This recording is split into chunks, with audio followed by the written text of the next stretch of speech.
Hello दोस्तों, study the future में मैं नीरज मिश्रा आपका स्वागत करता हूं। दोस्तों, आज हम लोग सिंधु नदी तंत्र पर बात करेंगे और यह सिंधु नदी की जितनी भी सहायक नदियां हैं उन पर चर्चा करेंगे। लेकिन इस चर्चा करने से पहले यदि दोस्तों हमारे चैनल को सब्सक्राइब नहीं किए हैं तो चैनल को सब्सक्राइब कर दीजिएगा, जिससे हमारी सारी वीडियो की नोटिफिकेशन आप तक पहुंच जाएगी। आइए बात करते हैं सिंधु नदी तंत्र पर। यह एक बेहतरीन कह लीजिए नदियों का तंत्र है, जिससे यह भारत को ही नहीं सिर्फ भारत को ही नहीं बल्कि पाकिस्तान को भी इससे लाभ होता है। ठीक, बात करेंगे कि क्या क्या समझौता हुआ था, लेकिन पहले सिंधु नदी पर चर्चा करते हैं कि यह सिंधु नदी दोस्तों ना यह निकलती है तिब्बत के पठार पर। तिब्बत के पठार से निकलती है सिंधु नदी तंत्र और यहीं पर एक झील है जिसका नाम है मानसरोवर झील। कौन सी है? मानसरोवर झील। और इसी का एक पार्ट है जिसको बोलते हैं चेमा युंग डुंग ग्लेशियर। क्या बोलते हैं? चेमा युंग डुंग ग्लेशियर, जिसका एक नाम और मिलता है बोखारचू ग्लेशियर।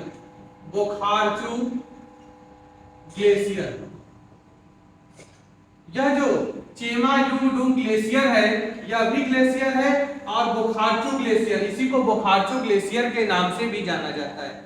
और इसी ग्लेशियर को, यह जो ग्लेशियर है ना, यहीं से ब्रह्मपुत्र नदी भी निकलती है, जिसे चेमा युंग डुंग ग्लेशियर या आंगसी ग्लेशियर भी कहते हैं, जिस पे हम आगे चर्चा करेंगे। लेकिन अभी जानते रहिएगा कि जो सिंधु नदी निकल रही है, कौन सी सिंधु नदी जो निकल रही है वह चेमा युंग डुंग ग्लेशियर या बोखारचू ग्लेशियर से निकलती है।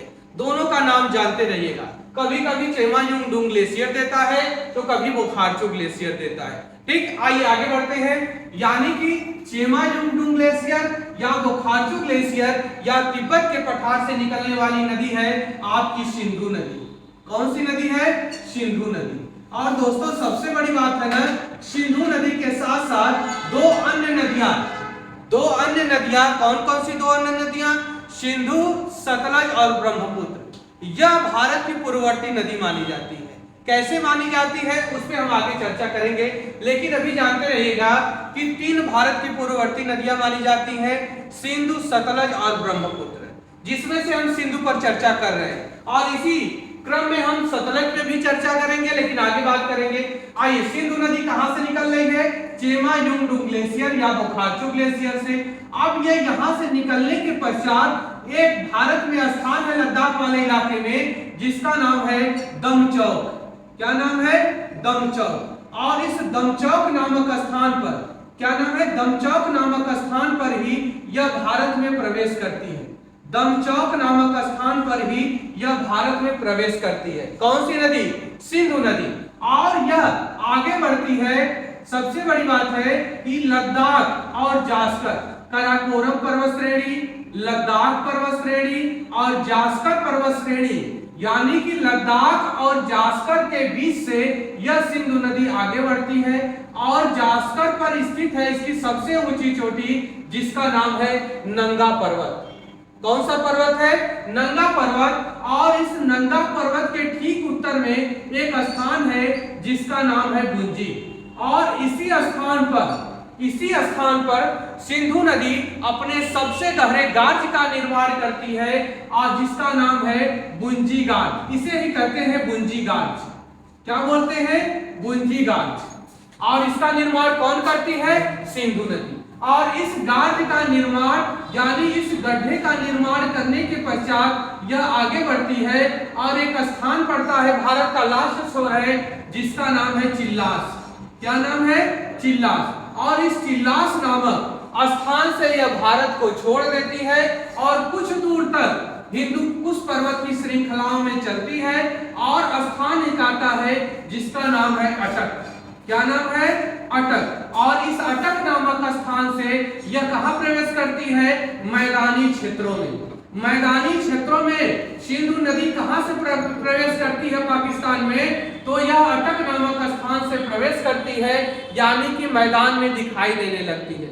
अब फिर यह नदी यहाँ से आगे बढ़ती है और आगे बढ़ते बढ़ते एक स्थान इसको मिलता है जिसका नाम है मिठान कोट। क्या नाम है? मिठान कोट। और इस मिठान कोट नामक स्थान स्थान पर पंचनद नदियों से आकर यह मिल जाती है। किससे मिल जाती है? पंचनद नदियों से आकर कहां पर मिलती है? मिठानकोट में आकर मिल जाती है। कौन सी नदी? सिंधु नदी में यह जो पंचनद नदियां, कौन सी पंचनद नदियां? झेलम, चिनाब, रावी, ब्यास और सतलज। यह पांचों नदियां कहां पर आकर मिलती हैं? मिठानकोट में आकर मिल जाती हैं। अब यहीं से फिर यह आगे बढ़ती है और सबसे बड़ी बात है दोस्तों कि एक बंदरगाह है जो पाकिस्तान का सबसे फेमस बंदरगाह है, जिसका नाम है कराची बंदरगाह। कौन सा है? कराची बंदरगाह। और इसी बंदरगाह के पास से यह कहां प्रवेश कर जाती है? अरब सागर में प्रवेश कर जाती है। अरब सागर, यानी कि पूछता है कि किस स्थान से सिंधु नदी अरब सागर में प्रवेश करती है, तो कराची नामक स्थान से। यह कराची पाकिस्तान का एक व्यापक बंदरगाह भी है, जलयान उद्योग का कारखाना भी है कराची में, पाकिस्तान का। तो कराची नामक स्थान से यह अरब सागर में प्रवेश कर जाती है। अब बात किया जाए कि यह सिंधु की अन्य सहायक नदियां कौन कौन सी है का रिवीजन कर लेते हैं। कि जो सिंधु नदी है वह चेमायुनडुंग ग्लेशियर या बोखारचू ग्लेशियर से निकलती है और कहां पर भारत में प्रवेश करती है? दमचौक नामक स्थान पर प्रवेश करती है। किन दो पर्वत श्रृंखलाओं के बीच से होकर जाती है? 300 जरूर नोट करिएगा, लद्दाख ऊपर है और नीचे है जास्कर। इन दोनों पर्वत श्रृंखलाओं के बीच से बहती है सिंधु नदी। कौन सी नदी? सिंधु नदी। और आगे चलने के पश्चात नंगा पर्वत के ठीक उत्तर में बुंदी नामक स्थान पर सबसे गहरे गाज का निर्माण करती है और चिल्लास नामक स्थान से भारत को छोड़ देती है और आगे बढ़ती है। कुछ दूर तक हिंदुकुश पर्वत श्रृंखलाओं में चलती है और अटक नामक स्थान से यह कहां आ जाती है? मैदानी क्षेत्रों में आ जाती है। फिर कुछ दूर आगे चलने के पश्चात मिठानकोट नामक स्थान पर यह पंचनद नदियों से आकर मिल जाती है। यानी कि बात करें कि पंचनद नदियां कहां पर सिंधु नदी से मिलती हैं, तो यह मिठानकोट में मिलती हैं और यह नदी फिर आगे बढ़ती है और कराची नामक स्थान पर अरब सागर में गिर जाती है। यही दोस्तों जो आपकी प्राचीनतम सभ्यता मानी जाती है, हड़प्पा सभ्यता या मोहनजोदड़ो सभ्यता, इसी सिंधु नदी और पंचनद नदियों के किनारे ही डेवलप हुई, जिसकी बात हम एंशिएंट हिस्ट्री में करते हैं। अभी बात करते हैं इसी पे। सिंधु नदी की कहानी हो गई। अब बात करते हैं झेलम नदी। इसके बाद है झेलम नदी और झेलम नदी दोस्तों ना यह निकलती है शेषनाग झील से। किस झील से निकलती है? यह जो झेलम नदी है यह निकलती है शेषनाग झील या इसी के पास स्थित है बेरीनाग झील। बेरीनाग या शेषनाग झील से निकलती है कौन सी नदी? झेलम नदी। कौन सी नदी है? झेलम नदी। इसका नाम है झेलम नदी। झेलम नदी कहां से निकलती है? शेषनाग या बेरीनाग से निकलती है। कुछ दूर चलने के पश्चात यह एक अन्य झील में मिल जाती है जिसका नाम है बूलर झील। क्या नाम है? बूलर झील। और बूलर झील जो है भारत की सबसे बड़ी मीठे पानी की झील है, जिसमें जाकर झेलम नदी समाहित होती है और फिर इसी झील से फिर निकलती है और कुछ दूर तक बारामूला से लेकर अनंतनाग तक यह नौगम्य बनी रहती है। तत्पश्चात यह श्रीनगर होते हुए कहां से? श्रीनगर। यह पूछता है कि श्रीनगर किस नदी के किनारे स्थित है? श्रीनगर किस नदी के किनारे स्थित है? झेलम नदी के किनारे। यानी कि सिंधु नदी अरे झेलम नदी शेषनाग झील से निकलने के पश्चात बूलर झील में मिलती है, जो भारत की सबसे बड़ी मीठे पानी की झील है और यहां से निकलने के पश्चात कुछ दूर तक बारामूला से लेकर अनंतनाग तक यह नौगम्य बनी रहती है। तत्पश्चात श्रीनगर होते हुए और कुछ दूर तक भारत और पाकिस्तान की प्राकृतिक बाउंड्री का निर्धारण करती है और फिर प्रवेश कर जाती है पाकिस्तान में। कौन सी नदी? झेलम नदी। अब बात करते हैं अगली नदी। यहाँ स्क्रीनशॉट एक लेना हो तो ले लीजिएगा, क्योंकि यहाँ पर हमको कुछ मिटाना पड़ेगा, ठीक है ना? तो यहाँ स्क्रीनशॉट लेना होगा तो ले लीजिएगा। आगे बात करते हैं, देखिएगा आगे बात करते हैं तो यह हो गया झेलम नदी हो गई। अब फिर बात करते हैं यहीं पर हिमाचल प्रदेश है, यह हिमाचल प्रदेश वाला हिस्सा है और यहाँ पर एक दर्रा है दोस्तों जिसका नाम है बड़ा लाचला दर्रा। कौन सा दर्रा है? बड़ा लाचला दर्रा। और यह पूरा हिमाचल प्रदेश का क्षेत्र है। और बड़ा लाचले दर्रे की खास बात क्या है कि इसके दोनों तरफ से, एक तरफ से निकलती है चंद्र और दूसरी तरफ से निकलती है भागा। और दोनों हिमाचल प्रदेश का एक जिला है तेलांग जिला। और तेलांग जिले में एक स्थान है टंडी नामक स्थान, जहां पर चंद्र और भागा, ध्यान रखिएगा, नोट करना होगा तो नोट कर लीजिएगा कहीं। ऊपर वाली शाखा है चंद्र और नीचे वाली है भागा। दोनों टंडी नामक स्थान पर एक दूसरे से मिल जाती है। किस स्थान पर? टंडी नामक स्थान पर एक दूसरे से मिल जाती है और यहीं से यह बन जाती है चिनाब नदी। कौन सी नदी? चिनाब नदी, जो सिंधु की सबसे लंबी सहायक नदी मानी जाती है। सिंधु की सबसे लंबी सहायक नदी किसे मानते हैं? चिनाब नदी। पहली हो गई सिंधु, दूसरी झेलम और तीसरी हो गई चिनाब नदी। इस पर परियोजना है, जब हम परियोजना टॉपिक बताएंगे तो उस पर बात करेंगे। अब बात करते हैं, यहाँ स्क्रीनशॉट लेना हो तो ले लीजिए कि चंद्र और भागा टंडी नामक स्थान पर मिलती हैं। आगे बात करें तो एक दर्रा और है हिमाचल प्रदेश में, इस पे बात करें तो यहाँ पर एक दर्रा है जिसका नाम है रोहतांग दर्रा।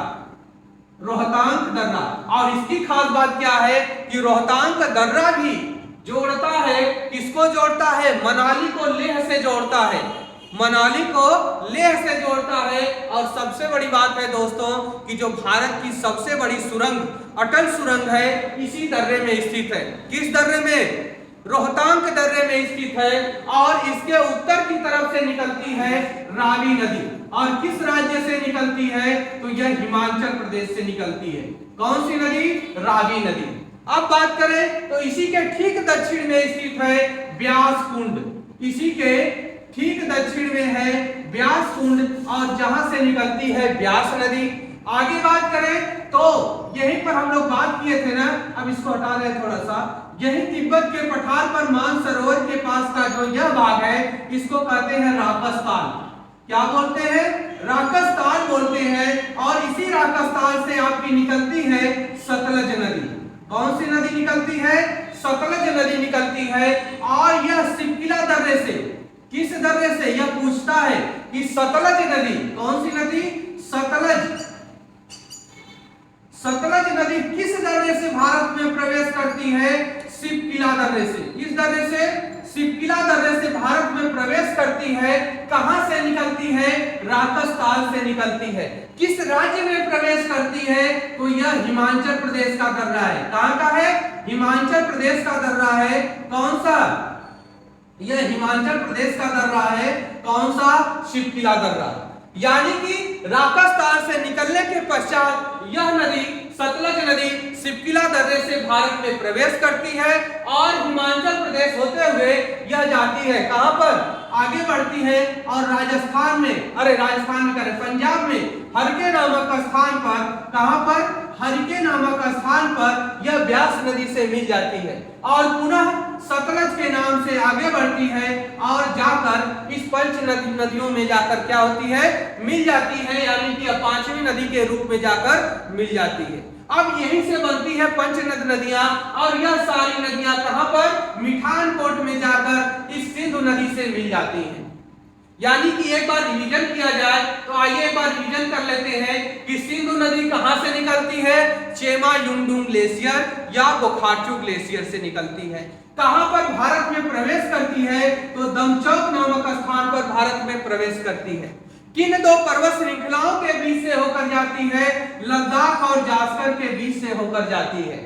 कहां पर सबसे गहरे गाज का निर्माण करती है? गुंजी नामक स्थान पर सबसे गहरे गाज का निर्माण करती है। कहां से यह नदी भारत को छोड़ देती है? तो चिल्लास नामक स्थान पर यह नदी भारत को छोड़ देती है।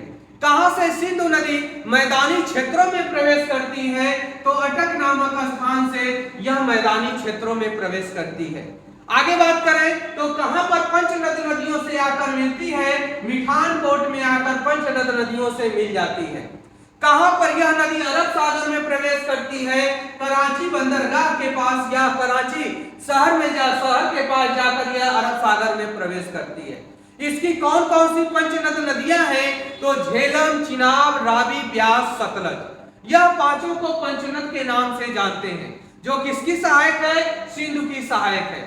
इसी पूरी श्रृंखला के किनारे आपकी सिंधु सभ्यता या मोहनजोदड़ो या हड़प्पा की सभ्यता डेवलप हुई थी। आगे बात करें तो इसी में पहले यदि पंचनद नदियों की बात करें तो झेलम नदी जो कहां से निकलती है? शेषनाग झील या इसी के पास स्थित है बेरीनाग झील से निकलती है और जाकर कुछ दूर चलती है तो एक झील में जाकर मिल जाती है जिसका नाम है बूलर झील। और बूलर झील की क्या कहानी है कि भारत की सबसे बड़ी मीठे पानी की झील कौन सी है? बूलर झील है।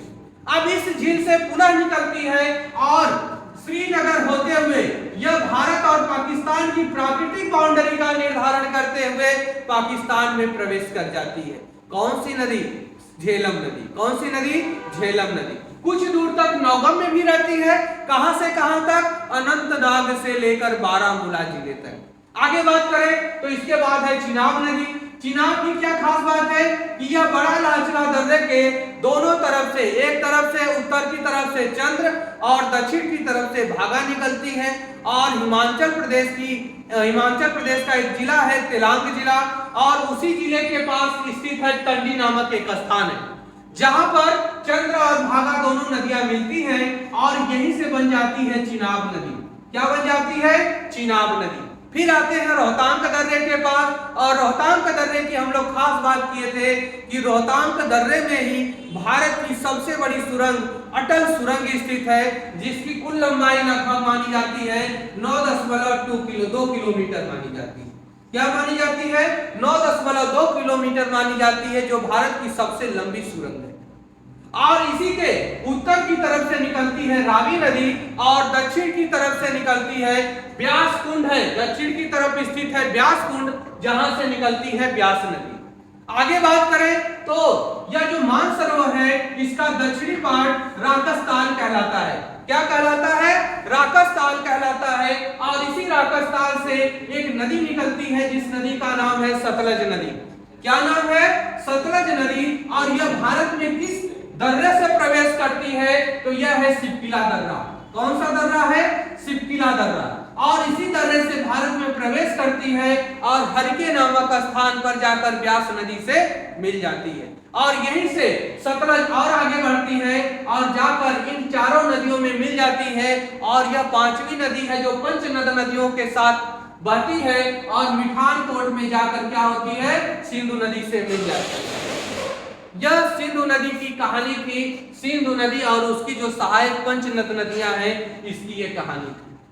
यहीं पर सिंधु नदी और उसकी सहायक नदियों की कहानी खत्म होती है और इसके बाद हम लोग अगला टॉपिक जो आएगा इसमें जितनी परियोजनाएं रहेंगी ना तो जितनी भी परियोजनाएं रहेंगी इस पर जब परियोजना वाला टॉपिक चलेगा तो उस पर हम लोग क्लियर करेंगे।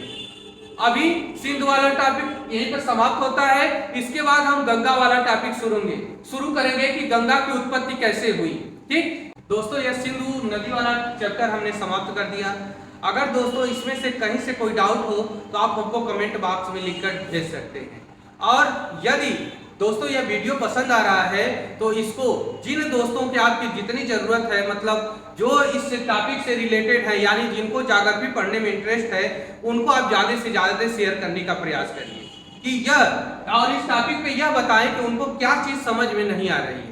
अगर नहीं समझ में आ रही है तो कहां से नहीं आ रही है उसको हमें कमेंट बॉक्स में लिखकर बताएंगे तो जरूर हम उस पर प्रयास करेंगे उनको और बेहतर तरीके से समझाने का।